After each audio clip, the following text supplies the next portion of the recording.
Hello, hello, hello, and welcome back to Spin Cycle Live. I'm your host, Nathan Hale. Today is Tuesday, September 9th, 2025, and we have got some interesting things to talk about. I feel like I've got polls to cover. There were studies that were done, and an op-ed.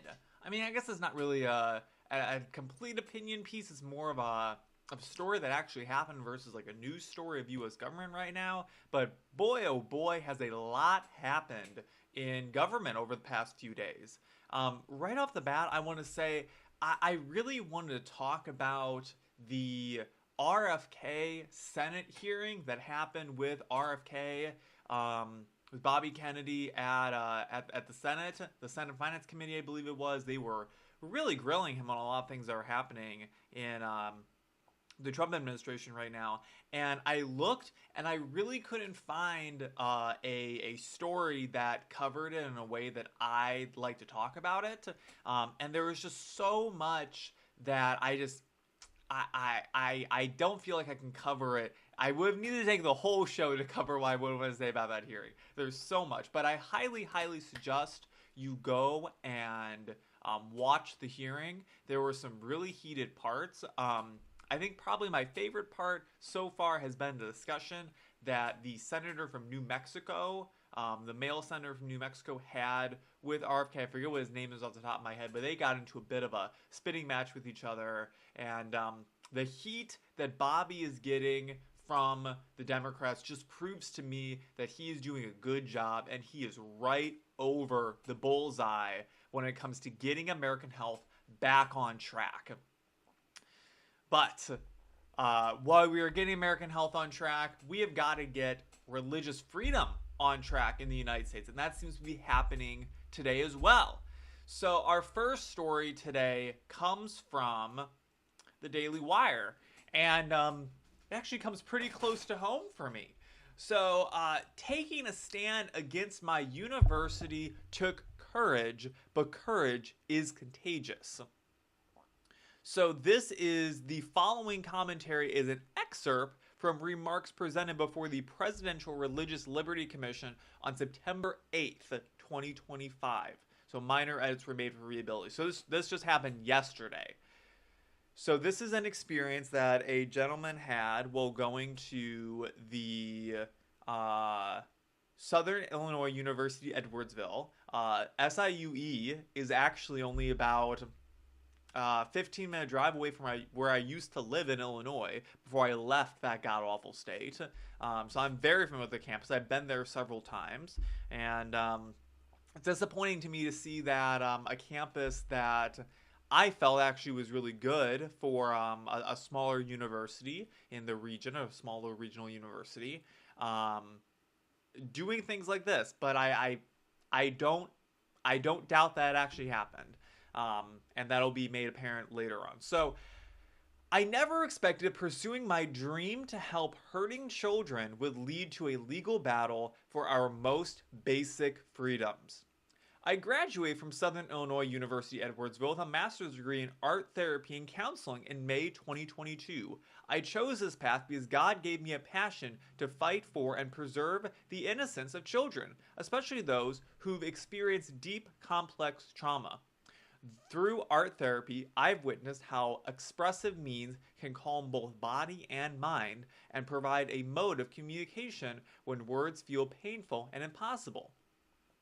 My program was small, just 10 students, and we became very close. We would talk about being in each other's weddings and supporting each other like family. But about a year in, something shifted. I came to Southern Illinois University thinking I was there to become a counselor, but I soon realized the university expected me to adopt and promote a specific ideology, one rooted in Marxism and critical race theory, even when it conflicted with my religious and professional beliefs. When called on in class, I shared my perspective respectfully, asking whether these ideas served the best interests of our future clients. Instead of respectful dialogue, my Christian conservative beliefs were met with hostility, not only from classmates but even professors. But I didn't expect what came next. The university issued 3 no contact orders against me. You might wonder what a no contact order is. I did too. It's essentially a restraining order that is applied on and off campus. It means I couldn't talk to, sit near, or even be in the same coffee shop with the 3 classmates who had filed the complaints. I was shocked. I asked what I'd done. The university said I hadn't violated any policy, but without any communication or investigation, I received a threat of disciplinary consequences if I violated the no contact orders. And they even copied a university police officer on each order to drive this threat home. After this, I stopped speaking in class. I was isolated and scared, like I was in a relationship with abusers, trapped in a system that punished me for having different beliefs. I thought back through every conversation I'd had with my classmates. I couldn't think of anything I'd done that could be taken as offensive, let alone aggressive. I became afraid, and with fear came a sense of powerlessness. I started having trouble sleeping. I lost my appetite. I began to worry what might happen if my professor, who clearly disapproved of my views, decided to block me for graduating or finding a job. I reached out to the Alliance Defending Freedom, and they sent a demand letter to the university. 5 days later, the university rescinded the no contact order. 2 weeks later, it finally told me what the accusations were. 3 classmates had complained about my social media posts where I'd expressed my Christian conservative views on current events. They claimed the mere expression of my views were microaggressions. One student said I was threatening because I couldn't embrace critical race theory, which I had said failed to teach people with dignity regardless of race. She told the people I was threatening, even though in the same conversation I had praised her for having a beautiful heart with a deep compassion for children. Sadly, even after the no contact orders were lifted, the attacks continued. University officials refused to tell students that I hadn't broken any policies. Instead, they emailed faculty, students, and alumni implying that I had engaged in oppressive acts and misconduct. The university held a community meeting where students publicly attacked my faith and accused me of being racist, oppressive, and creating toxic learning environments. Following, students maligned my name in a school newspaper. But one of the most painful moments came when a classmate and former friend created an art display titled "The Crushing Weight of Microaggressions." It featured a personal text I sent her when I shared that even if we might disagree on some things, I cared about her and that, quote, my personal beliefs are grounded in objective truth by the gospel of Jesus Christ. I was heartbroken to see my words so misunderstood. I loved my classmates, including this girl. To this day, I wish we could have shared our diverse beliefs with mutual respect and kindness, but that was sadly not my experience. I wasn't punished for harming anyone. I wasn't punished for having a different perspective. I was punished for having a different perspective. Being a Christian, asking honest questions. At a public university, which is supposed to be a marketplace of ideas, I was silenced for sharing mine. So I filed a lawsuit. After the university tried and failed to dismiss my case, I agreed to settle. It changed its policies to ensure all students, regardless of political or religious beliefs, are welcome. And it revisited how no contact orders are used so they can't be weaponized to punish simple differences of opinion. But what weighs on my heart to this day, I should never have had to sue. Public universities have a duty to protect open dialogue, not punish it.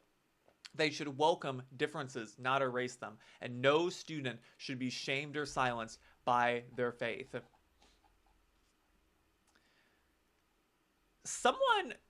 This sounds like a story straight out of 2019. I know this happened in 2022, but the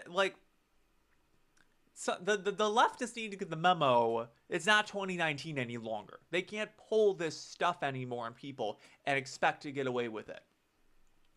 The bigger thing I want to point out with this is you have one group of people who, this gentleman here, simply just wants to go to school, get his degree, graduate, and go and help kids through art therapy, right? Very, very, very heroic thing to do, in my opinion. I can't imagine that's an easy job to do every day, right?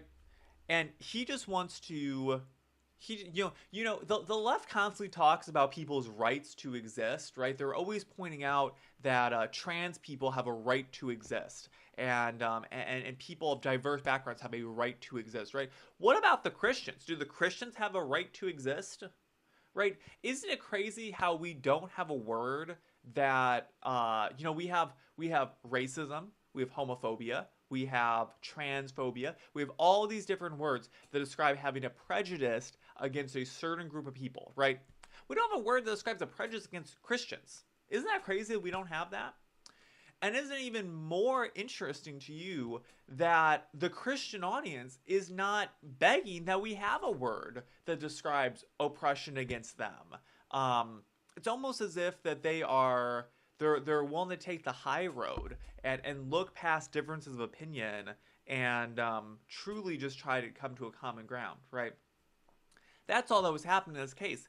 This guy wasn't even making a huge scene of himself on campus as far as I know from this story. He simply posted some things on social media, and all of a sudden he's having no contact orders posted against him. He's having other students at the university just completely smearing his name, right? And it just blows my mind that this happens. This is a regular occurrence. This is not like a completely unknown thing that happens in the United States. And the fact that people believe this is an okay thing to do is the craziest thing beyond me. Because here's the thing. The Christian students at SIUE, for example, this gentleman in particular, it would have never occurred to him to have smeared the names of his classmates who were pro-critical race theory and pro-Marxism and all these different things, right? But the second that someone comes along and is against those topics, the exact opposite happens to him. And his name gets smeared. And his reputation gets destroyed, right? So it's not a two-way road. And that's why I always say, no matter how crazy the right may get, you will never, ever see me in the camp of these folks right here who think it's okay to just completely destroy a person or attempt to do it all because they disagree with him because of how he views the world, right? And I would never try to destroy someone just because they're a Marxist, right? I hold my opinions against people based on their merits and based on based on who they are as a person, right? I disagree with. I probably disagree with certain beliefs that this gentleman has. I certainly disagree with some of the beliefs that the Alliance Defending Freedom has. But that's beyond the point. But I believe that he has the right to share those. And if he was sharing them in my class, I would never in my wildest imagination have thought that, oh my gosh, I'm so scared of this guy's ideas, I need to have a restraining order essentially against him. So let's go ahead and get into our next story. So this story comes from The Independent, and it has all to do with education and test scores going down, all of this, right? So U.S. high school students lose ground in math and reading, continuing years-long decline. So a decade-long slide in high schoolers' reading and math performance persisted during the COVID-19 pandemic, with 12th graders' scores dropping to their lowest level in more than 20 years, according to results released Tuesday from an exam known as the nation's report card. 8th grade students also lost significant ground in science skills, according to the results of the National Assessment of Education Progress. The assessments were the first since the pandemic for 8th graders in science and 12th graders in reading and math. They reflected a downward drift across grade levels and subject areas in previous releases from NAEP, which is considered one of the best gauges of the academic progress of U.S. schools. Scores for our lowest performing students are at a historic low, said Matthew Sonder, the acting commissioner of the National Center for Education Statistics. These results should galvanize all of us to take concerted and focused action to accelerate student learning. While the pandemic had an outsized impact on student achievements, experts said failing scores are part of a longer arc in education that cannot be attributed solely to COVID-19, school closures, and related issues such as heightened absenteeism. Educators said potential underlying factors include children's increased screen time, shortened attention spans, and a decline in reading long-form writing both in and out of school. The dip in reading scores appears alongside a shift in how English and language arts are taught in schools, with an emphasis on short text and book excerpts, said Carol Jargo, Associate Director of the California Reading and Literature Project at UCLA. As a high school English teacher 20 years ago, Jargo said it was common for high school students to read 20 books over the course of a year. Now, some English classes are assigning just 3 books a year. Crazy. The test scores show more students are not reaching what they would be considered basic achievements across subject areas, said Leslie Muldoon, Executive Director of the National Assessment Governing Board. While NAEP's definition of proficient is a high bar, Muldoon said it is not an unreasonable one, and it is based on what researchers believe students should be able to achieve by the end of high school. In reading, the average score in 2024 was the lowest score in the history of the assessment. I'm going to say that again. 2024, last year, was the lowest score in the history of the assessment, which began in 1992. 32% of high school seniors scored below basic, meaning they were not able to find details in a text to help them understand its meanings. A third of high school students could not read at a basic reading level. A third of them.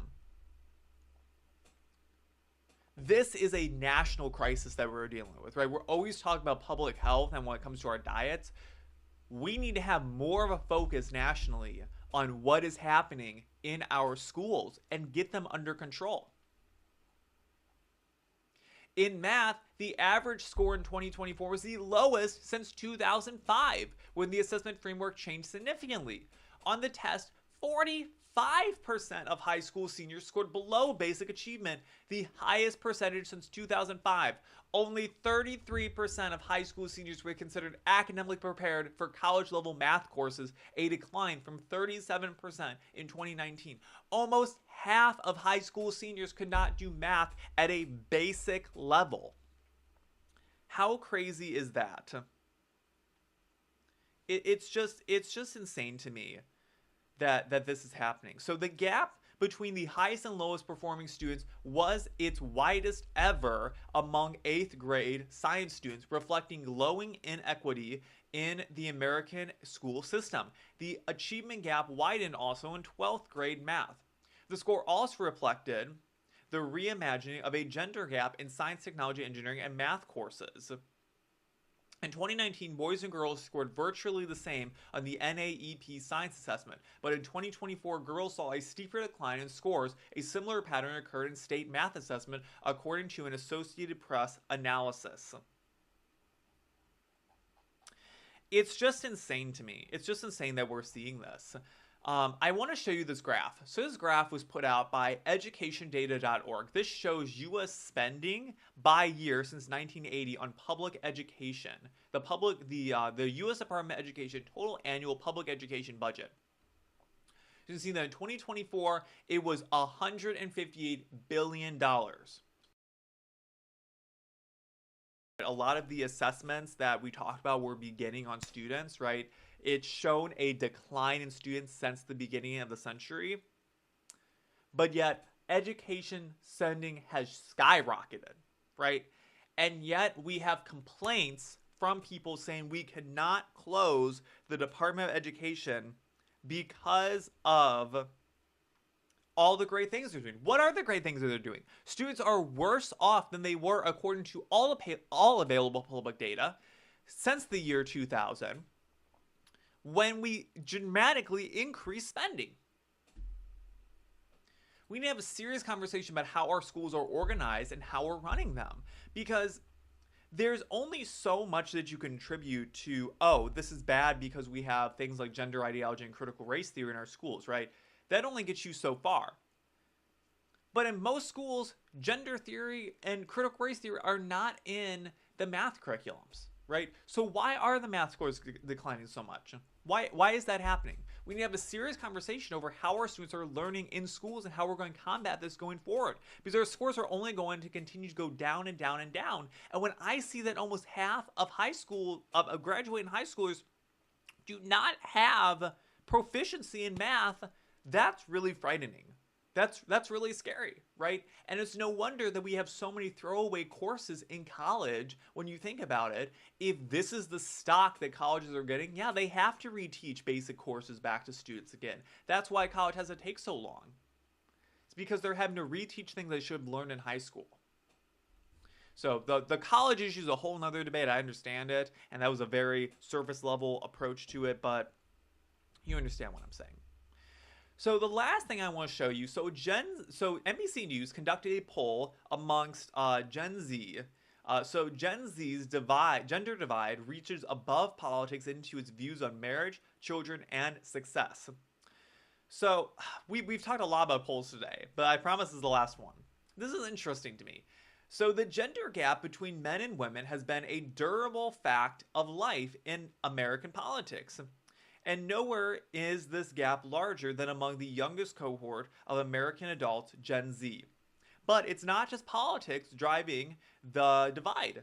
The latest NBC News Decision Desk poll, powered by SurveyMonkey, shows how the political gender gap persists among different social beliefs between young men and women.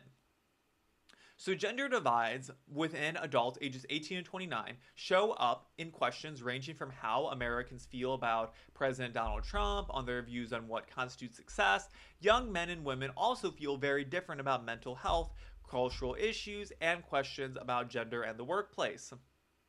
So among Gen Z, overall, 64% disapprove of Trump's job performance versus 36% who approve. But young men are more evenly split. 53% disapprove, 47% approve. Then young women, 74% disapprove, 26% approve. The 21-point difference in Trump's approval rating is unchanged from April. So there are some really interesting polls in here showing how males versus females feel on different issues. For example, men approve of Trump's handling of the border, deportation, trade, and inflation a lot more than women do. It's almost exactly even across the board, which is quite interesting. And there's some other polls in here about how do they feel anxious and worried generally when it comes to gaining a place in the workplace, things like that. But the one that I really want to show you all is this one right here. And this, I think, speaks volumes to current issues facing the United States and how truly conservatives are what is going to embrace the next generation and what is going to create the next great American comeback. It's us, it's my generation, specifically men in my generation. Let me show you. So which of the following is important to your personal definition of success? So people ages 18 to 29 who responded were asked this question. Now this is divided in between females who voted for Kamala Harris, males who voted for Kamala Harris, females who voted for Trump, and males who voted for Trump. So the number one ranking for females who voted for Kamala Harris was having a job or a career you find fulfilling. The number one for men who voted for Trump, having children. Having a fulfilling career is ranked number 3 for men who voted for Trump. Okay?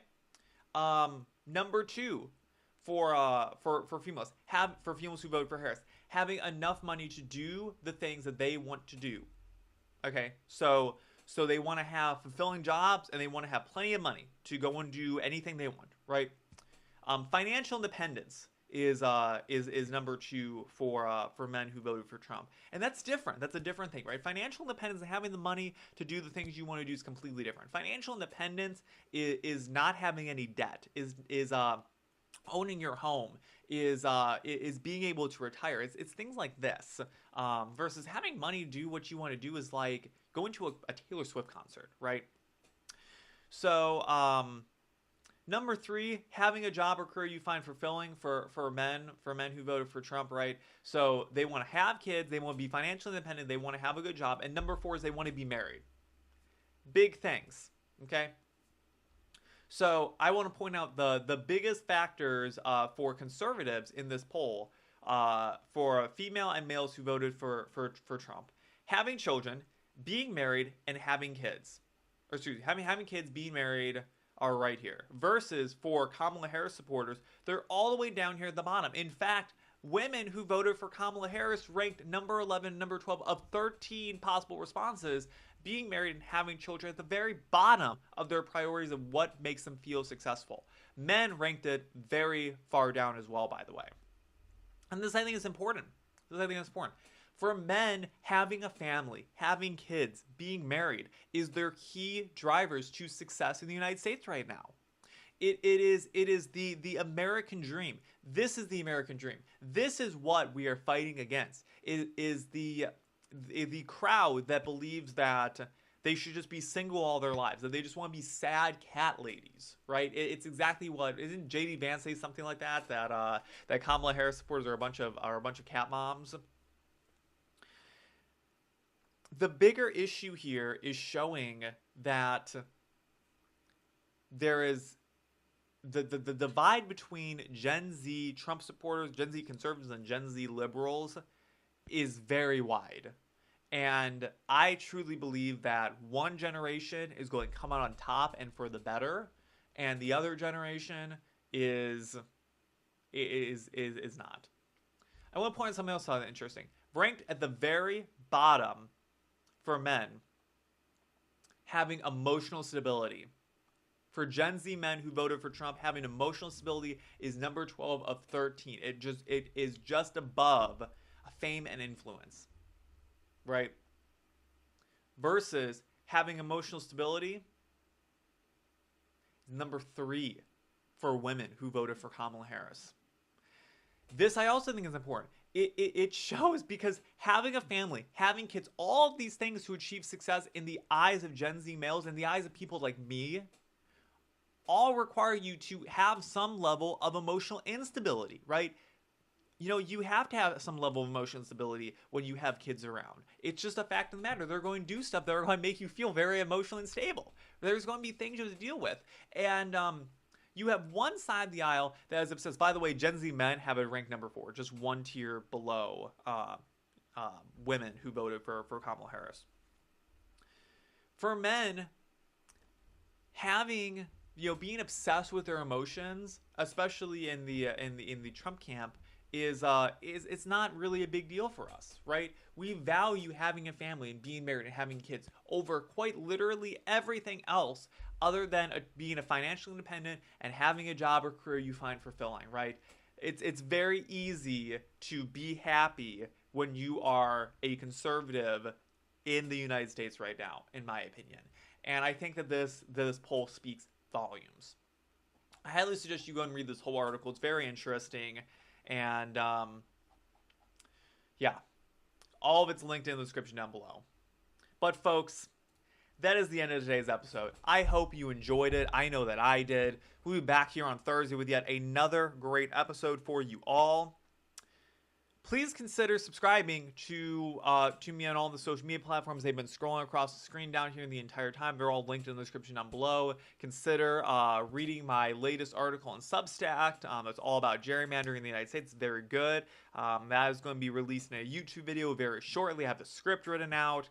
Looking to probably get that recorded either today or tomorrow. Hopefully released by the end of the week. So keep an eye out for that on my YouTube channel only. It's not going up anywhere else, only on YouTube. And yeah, that's all I gotta say. Keep me updated on what's going on. Send me messages on Twitter. Let me know what you think of the show, what you like, what you didn't like. Make sure you share this with friends. Let people know how amazing, how great this show is, and that everyone should be watching it. This is the best show on the internet. I've got the best opinions out there. But with that, I have been Nathan Hale. This has been Spin Cycle Live. Peace out. Bye.